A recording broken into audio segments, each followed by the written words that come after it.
Hi, my name is Eric Willison. I'm an Ohio attorney, and I've been practicing in the area of landlord-tenant law since about 1996. Today I'm going to talk to you a little bit about evictions and the interplay between an eviction and the tenant's duties to the landlord under Ohio Revised Code 5321.05. Now, the Landlord-Tenant Act of 1974 is Ohio Revised Code 5321. It's broken down into about 18 or 19 different subsections, but the important one right now is the fifth subsection, which is 5321.05. And it lays out the duties of the tenants to the landlords. I'm going to quickly read through it really fast so that you understand what's going on here, because the details will be important in a few moments. First, the tenant who is a party to a rental agreement must keep that part of the premises that he occupies and uses safe and sanitary. He has to dispose of all garbage and other waste in a clean, safe, and sanitary manner. He must keep the plumbing fixtures in the dwelling unit or used by the tenant as clean as their condition permits. He has to use and operate all electrical and plumbing fixtures properly, comply with requirements imposed upon tenants by all applicable state and housing, health, and safety codes, personally refrain or forbid any other person who is on the premises with his permission from intentionally or negligently damaging, defacing, or removing any fixture, appliance, or other part of the premises. The tenant has to maintain in good working order and condition any range, refrigerator, washer, dryer, dishwasher, or other appliance supplied by the landlord and required to be maintained by the tenant under the terms of and conditions of a written rental agreement.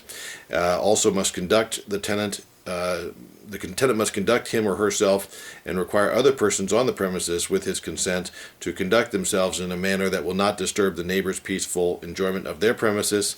Also under subsection B, the tenant shall not unreasonably withhold the tenant's consent for the landlord to enter the dwelling in order to make inspections and make repairs to the premises.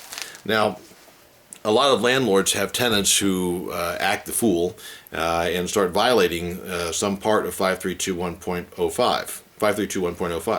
Well, the problem there, of course, is the landlord wants to get rid of that person, and so the landlord needs to evict the person. However, the Landlord-Tenant Act also says that if the tenant is violating 5321.05, before the landlord can evict the tenant, the landlord must first give the tenant 30 days notice to correct the problem that is the violation of 5321.05. And then, if the violation of 5321.05 still continues after that point, then the landlord can go and post the 3-day notice on the door and get the eviction process rolling. Now, if the breach of the lease is just simply because the tenant has failed to pay the rent, or there's an unauthorized dog on the premises, or something like that, then that's just a straight violation of the lease. It has nothing to do with 5321.05, and the tenant can be evicted immediately by the landlord going out and starting the 3-day notice and then getting the process rolling that way. But if it is a violation of 05, the landlord has to give the tenant the required warning of 30 days and then post the 3-day notice if the tenant still hasn't fixed things.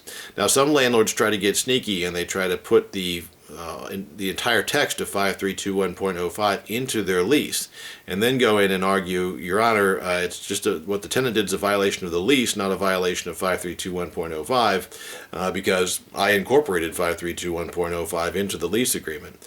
Well, there's several cases that say, no, you can't do that. Even if you've incorporated 5321.05 into your lease agreement, you still have to wait your 30 days after giving the tenant notice to fix these problems before you can start the eviction process.